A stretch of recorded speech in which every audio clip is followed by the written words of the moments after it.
Bayangkan sebuah jenazah diangkat oleh 4 orang, tapi rasanya ringan seperti kapas. Orang-orang tertegun, sebagian bahkan menangis.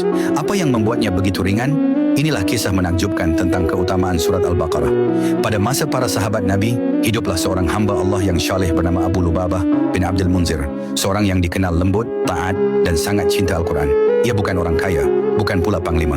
Namun ia memiliki satu amalan yang jarang ditinggalkannya: membaca dan menghafal surat Al-Baqarah.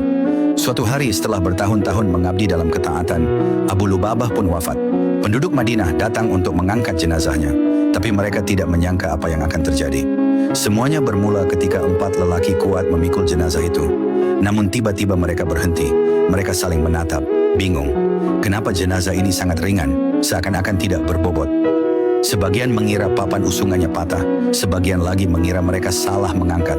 Namun tidak, jenazah itu benar-benar ringan. Kejadian itu membuat orang-orang bertanya-tanya, apa rahasia amal Abu Lubabah? Bayangkan, jenazah seorang hamba Allah terasa ringan, sementara banyak orang justru berat dan sulit dibawa. Saat itu seorang sahabat berkata dengan suara yang bergetar, itu karena ia adalah ahlul Quran. Dia adalah orang yang menghafal dan menjaga surat Al-Baqarah. Pada saat itu juga, seluruh yang hadir tersentuh. Mereka tahu bukan tubuhnya yang ringan, tetapi amalnya yang meringankan perjalanan terakhirnya.